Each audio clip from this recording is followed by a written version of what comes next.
Welcome back to Dronacharya IAS YouTube channel. You're watching daily editorial analysis covering 24th June 2022. इस video lecture में हम आज के important articles cover करेंगे।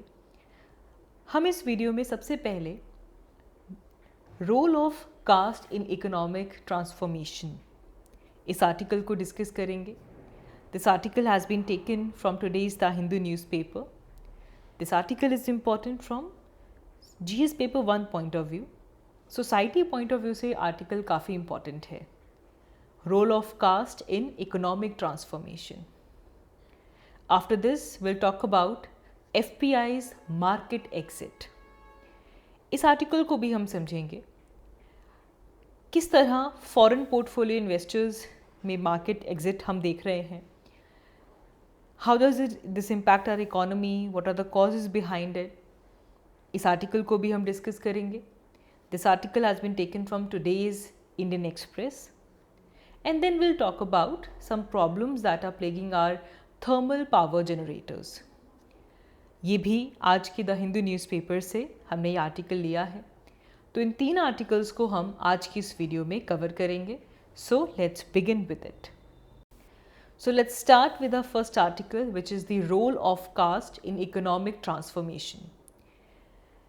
Now, caste, जो कि mostly Indian politics में हम देखते हैं, it is confined, but we need to understand the role of caste in economic transformation of India. What could be the structural factor that impedes the economic transformation in India? And in this, what is the role of caste? So let's begin with it. तो सबसे पहले हमें यहाँ पे समझना होगा the link between economic transformation and caste. Now, when we talk about caste, caste basically shapes the policy outcome. And जो policy outcome है वो ultimately economic transformation कैसे होने वाली है उसका सबसे important part है. Although we see that there is this rigid social control and rigid social network, तो जब हम रोल ऑफ कास्ट देखते हैं तो कुछ लोगों के लिए कास्ट इकोनॉमिक मोबिलिटी को फैसिलिटेट करती है, बट कुछ लोगों के लिए कास्ट एक बैरियर बन जाती है. It is a disadvantage on them. Caste के बेसिस पे जो लैंड की जो ओनरशिप पैटर्न है, कास्ट इसको भी शेप करती है. कैपिटल, कौन पॉलिटिकल, सोशल और इकोनॉमिक कैपिटल को रेगुलेट करेगा, इसमें भी कास्ट का रोल आ जाता है. एंड अगर हम इस पूरी चीज़ को सम अप करें तो इंडिया की जो इकोनॉमिक ट्रांजिशन है उसमें जो सोशल इनइक्वालिटी है that is the biggest barrier. It is the great barrier to the economic transition in India. Now South India की सक्सेस का बड़ा कारण ये है that is Vaishya vacuum, we can say. Vaishya vacuum means absence of traditional merchant caste. आपको South India में traditional merchant caste नहीं मिलेगी, and that is stated as one of the reason for the success in South India. So in what ways do the caste impeds economic transformation in India? Economic transformation को caste किस तरीके से impede करती है? देखें, सबसे पहली चीज़ तो ये है कि जब हम फार्म सेक्टर की बात करते हैं तो फार्म सेक्टर के अंदर चाहे वो ओनरशिप हो या फिर लैंड इक्विटी इनइक्विटी हो, इससे अल्टीमेटली जो प्रोडक्टिविटी का फेलियर होता है within the farm sector, इसको भी आप कास्ट से रिलेट कर सकते हैं. ओनरशिप पैटर्न देख लो, लैंड की अनइक्वल डिस्ट्रीब्यूशन देख लो, जिसकी वजह से अल्टीमेटली प्रोडक्टिविटी का डिफरेंस आता है, वो देख लीजिए. देन एजुकेशन की अगर हम बात करें, so we can see this elite bias class in higher education and there is historical neglect of mass education. And then कुछ मॉडर्न सेक्टर्स में there is caste based entry barriers and there are exclusive networks in the modern sector even in today's India. तो यहाँ पे जो हमने पहली चीज़ discuss की कि लैंड ओनरशिप और प्रोडक्टिविटी के केस में कास्ट का क्या रोल आता है, तो देखें, लैंड काफ़ी इम्पॉर्टेंट है। लैंड एक तरह का सोशल स्टेटस देती है। It gives the defines the social status, it defines the pride, it works as the source of inheritance. एक फैमिली लीनिएज के जैसे काम करती है and it is a kind of speculative capital. India के अंदर लैंड का सोशल स्टेटस बहुत ज़्यादा है and India has one of the highest land equality in the world today. सबसे ज़्यादा दुनिया भर में आपको लैंड इनइक्वालिटी इंडिया में दिखेगी, क्योंकि अगर हम इसकी हिस्ट्री देखें तो कॉलोनियल एरा के दौरान Britishers they basically inscribed caste in the land governance categories, जिसमें कि कुछ कास्ट ऐसी थी जिनको लैंड ओनरशिप दिए जाते थे at the cost of other. तो ब्रिटिशर्स ने अपने लैंड गवर्नेंस के अंदर कास्ट को इंस्क्राइब करना शुरू किया and from there it made this artificial distinction between the cultivators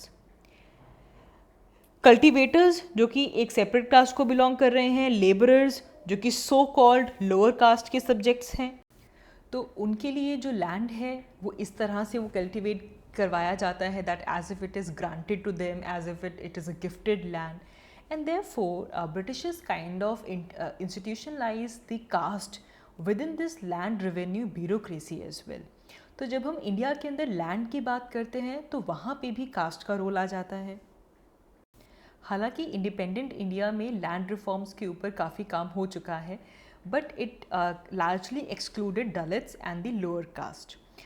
ये तो था लैंड ओनरशिप के बारे में।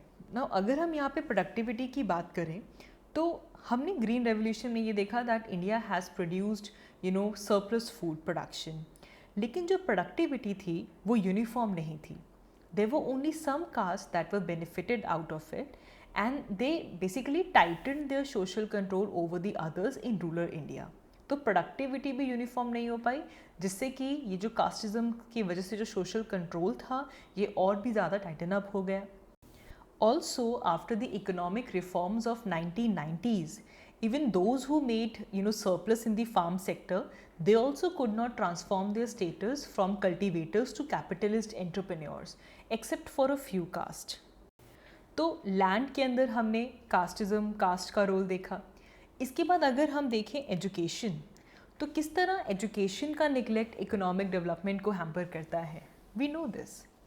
देखें, when we talk about the neglect of education, तो अभी रिसेंटली हमने एजुटेशंस देखी हैं। हरियाणा और पंजाब में there were agitations by the Jat, Maratha educated in Maharashtra, Patels in Gujarat, and all of them demanded caste based reservation in higher education and jobs. और इससे ये जो ट्रेंड है ये और भी ज़्यादा एग्जाम्प्लीफाई हो जाता है। इंडिया का जो एजुकेशन सिस्टम है वो काफ़ी ज़्यादा सफ़र कर रहा है, क्योंकि कॉलोनियल टाइम से ही इसमें एक एलीट बायसनेस है। देखिए, हम अगर अपनी कॉन्स्टिट्यूशन को यहाँ पे देखें तो constitution provides us free and compulsory education. ये कॉन्स्टिट्यूशन में एक डायरेक्टिव प्रिंसिपल भी है, but when we see the hard reality it is hardly translated into practice. तो एजुकेशन के अंदर भी जो इनइक्वालिटी है, अब वो इनइक्वालिटी कैसे आ जाती है? This comes in the form of access to education. तो एजुकेशन के एक्सेस में इनइक्वालिटी अल्टीमेटली ट्रांसलेट हो जाती है into the inequality in other economic domains, जैसे कि वेज डिफरेंशियल भी यहाँ पे आ जाता है। Now India turned out to be a service growth is arguably an outcome of its historic elite biasness in education. So यहाँ पे जब हम बात करते हैं कास्टिज़म की, क्या बाकी कंट्रीज़ के अंदर भी इस तरह का कास्टिज़म है?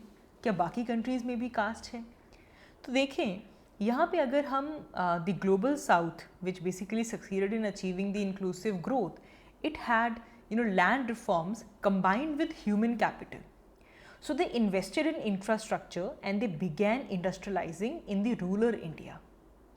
नाउ फॉर एग्जाम्पल अगर हम चाइना की बात करें या फिर बाकी किसी और ईस्ट एशियन कंट्री की बात करें, दे इन्वेस्टेड इन एजुकेशन और उसकी सक्सेस से उन्होंने डायरेक्टली इसको मैन्युफैक्चर किया in the form of direct outcome of investment in human capital. So to invest in human capital, that is an important thing, and therefore we see that China is taking over India when it comes to manufacturing, and that is mainly because of the neglect of India in human capital formation. तो यहाँ पे इस article से हमें ये देखना होगा कि इन्वेस्टमेंट करनी किस चीज़ के ऊपर चाहिए. We need to invest on human capital formation. आगे बढ़ते हैं. हमारा next news article economy point of view से इम्पॉर्टेंट है. इस आर्टिकल में हम एफपीआई मार्केट एग्जिट का जो केस है इसे डिस्कस करेंगे. हमने हमारी रीसेंट वीडियो में ही ये डिस्कस किया था कि इन्फ्लेशन के चलते यूनाइटेड स्टेट्स ने अपनी मॉनेटरी पॉलिसी को टाइटन अप कर दिया है. वहाँ पे जो इंटरेस्ट रेट्स हैं वो बढ़ चुके हैं, जिसकी वजह से हम देख रहे हैं कि इंडिया के अंदर कैपिटल आउटफ्लो शुरू हो चुका है and this is putting pressure on Indian currency. हमने जब यही टॉपिक कुछ ही दिन पहले पढ़ा था तो तब हमने इम्पोर्टेड इन्फ्लेशन की बात की थी कि इससे इंडिया की करेंसी के ऊपर प्रेशर बढ़ रहा है. तो बेसिकली यूएस की मॉनेटरी पॉलिसी का इम्पैक्ट इंडियन रुपी के ऊपर होना, इसे हमने इम्पोर्टेड इन्फ्लेशन के तौर पे पढ़ा था. तो इस आर्टिकल में एक बार अच्छे से क्लियर आउट कर लेते हैं कि क्यों कैपिटल का फ्लो बाहर जा रहा है एंड अभी करंटली एफपीआई का स्टेटस क्या है इंडिया में, और एफपीआई बेसिकली किस तरह से ऑपरेट करते हैं, और इस कैपिटल फ्लाइट का ये जो कैपिटल आउटफ्लो हो रहा है इसका मार्केट के ऊपर क्या असर होगा, रुपी के ऊपर क्या असर होगा. Let's quickly review it. तो ये जो कैपिटल फ्लाइट हो रहा है, कैपिटल फ्लाइट किसे कहते हैं? This is that phenomena when there is large number of outflow of assets. किसी कंट्री से काफ़ी बड़े नंबर में एसेट्स या कैपिटल का आउटफ्लो होना, मेनली बिकॉज ऑफ पॉलिटिकल और economical instability, that is called as capital flight. तो when this comes in a large number, large outflow, then it is called as capital flight. अब capital flight का किसी भी country के ऊपर negative impact होगा, जिसके इकोनॉमिक कॉन्सिक्वेंसेज हैं वो काफ़ी नेगेटिव होते हैं. ना यहाँ पे हम एफपीआईज़ की अगर हम बात करें, एफपीआई कौन है? FPI is a foreign portfolio investor which own around 19.5% of market capitalisation. कुछ हमारी 19.5% की मार्केट कैपिटलाइजेशन एफपीआई के पास है. एंड जून से लेकर अभी तक, जून में 42,000 करोड़ जो मनी है वो इंडियन मार्केट से जो कैपिटल है वो आउटफ्लो हो चुका है. रीजंस क्या हैं? सबसे बड़ा तो रीज़न ये है कि यूएस के फेडरल बैंक ने अपनी मॉनेटरी पॉलिसी को टाइटन अप कर दिया. यूएस के सेंट्रल बैंक ने, ब्रिटेन, यूरोजोन के जो सेंट्रल बैंक्स हैं उन सब ने अपने अपने इंटरेस्ट रेट्स बढ़ा दिए. तो बेसिकली डॉलर और ज़्यादा एप्रिशिएट हो गया, और ज़्यादा वैल्यू बढ़ गई डॉलर्स की. And there are concerns about the possibility of a recession in US as well. तो जिसके चलते अब इन्फ्लेशन को देखते हुए there is a major outflow going on. अब अगर हम एफपीआई जो है हमारे फॉरेन पोर्टफोलियो इन्वेस्टर्स जो हैं, if we the holdings of these in companies which are listed on NSC, हमारा नेशनल स्टॉक एक्सचेंज पे as of March 31st, FPI की जो होल्डिंग है that has shown a decrease of 3.36% from that of December 31st, 2021. क्योंकि अक्टूबर 2021 से ही एक हम देख रहे हैं कि सस्टेन्ड सेल ऑफ चल रहा है of the holdings of the FPIs. After this we should know the status of FPI in India. देखें, फॉरेन पोर्टफोलियो इन्वेस्टर्स में वो इन्वेस्टर्स इन्वॉल्व होते हैं which basically buy foreign financial assets, जैसे कि एफडी, स्टॉक्स, म्यूचुअल फंड्स. ऐसे foreign investors जो कि किसी और कंट्री के फाइनेंशियल एसेट्स को बाय करते हैं, उनको हम कहते हैं foreign portfolio investors. These are the largest and non-promoter shareholder in Indian market, and their investment decision has a huge bearing on the stock price. Overall market किस direction में जा रही है, किस तरह के स्टॉक प्राइसेस होने वाले हैं, इन सब के ऊपर एफपीआई की जो इन्वेस्टमेंट है उसका डायरेक्ट असर देखने के लिए मिलता है. एंड यहाँ पे जो यूएस की बेस्ड अकाउंट्स हैं, they form the major chunk of FBI investment. अगर हम मई 2022 तक देखें, यूएस के बाद आता है Mauritius, Singapore.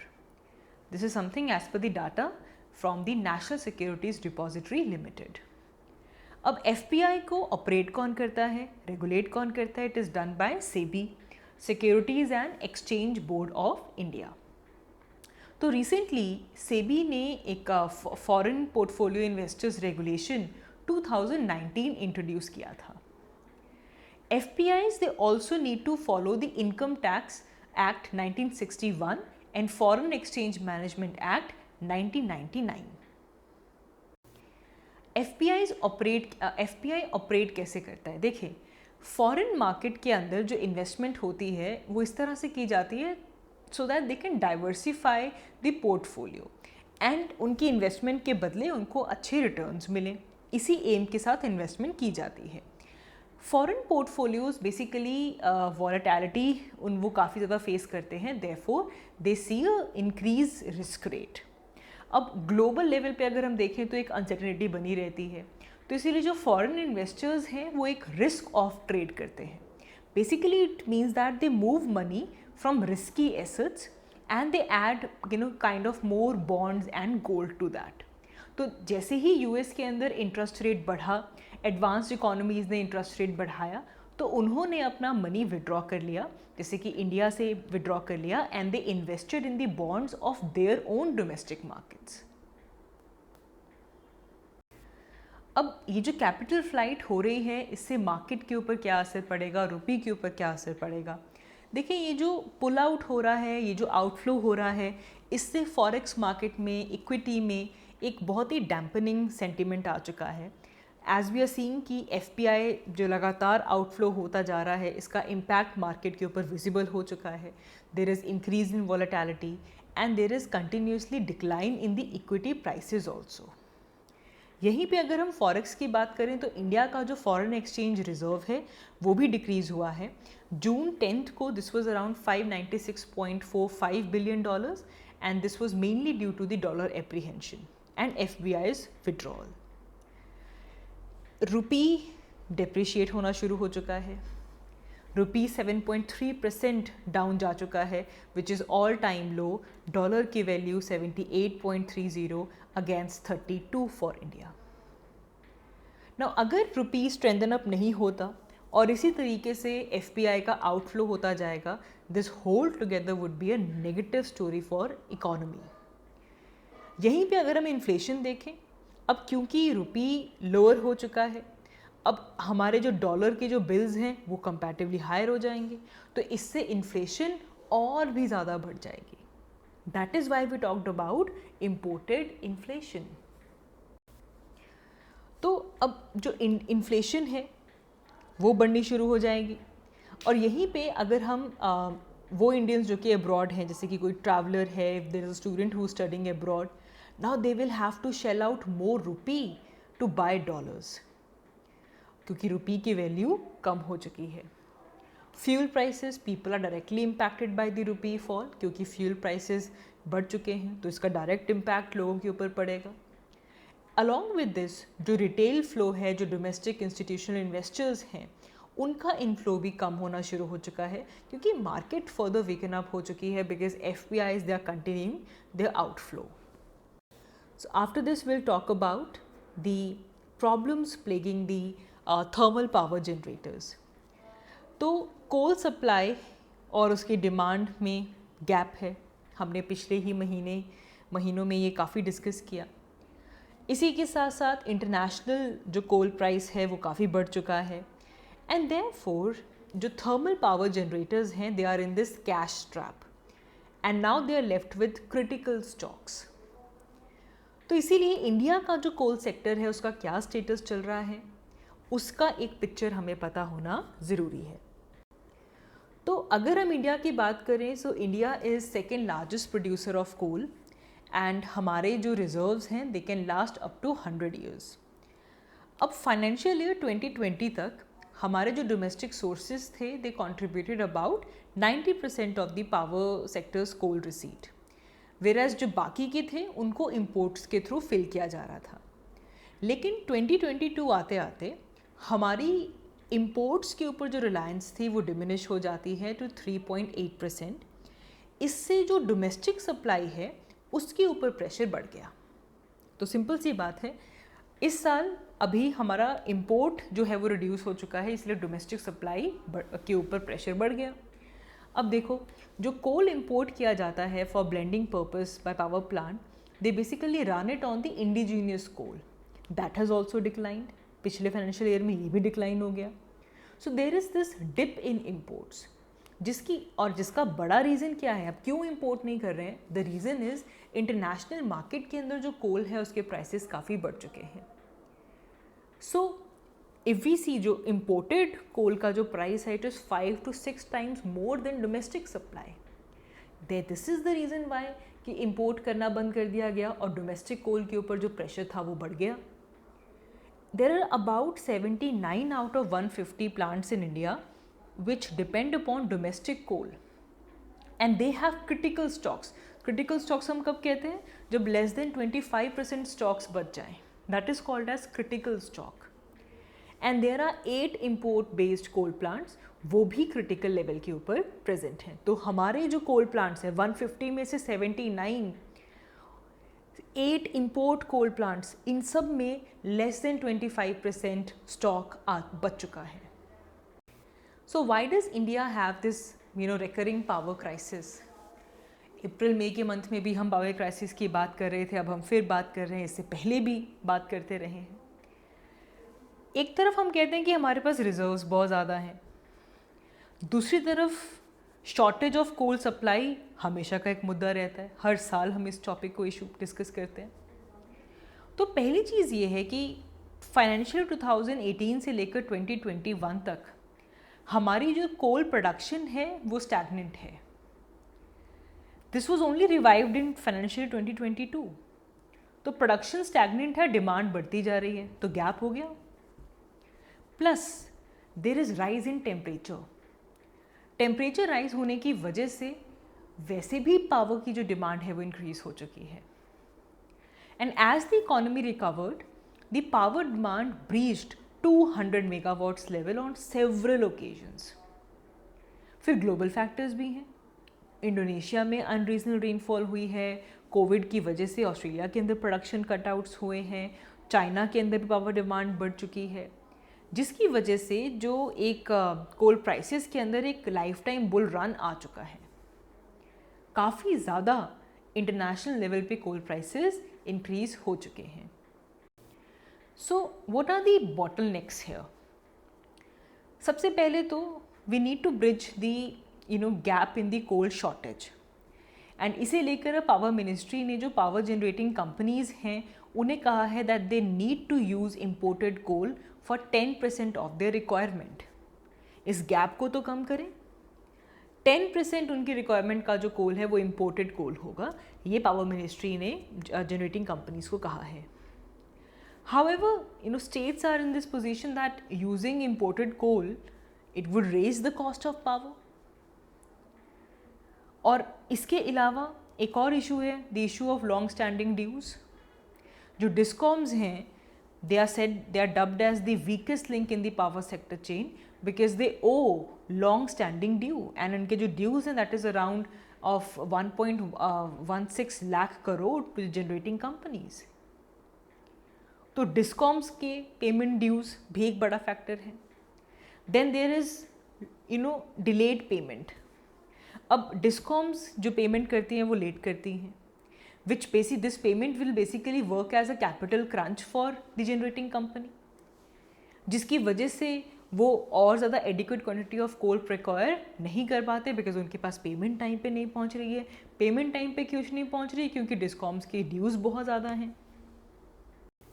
Also there is lower revenue generation. Discoms के थ्रू जो रेवेन्यू जनरेशन हो रहा है it is less than their cost, which is evident from the gap between the average cost of supply and the average revenue which is generated or realized. इसी के साथ साथ we are providing power at cheaper rate, जिसकी वजह से जो state governments हैं वो टैरिफ्स को रिवाइज़ नहीं करते periodically.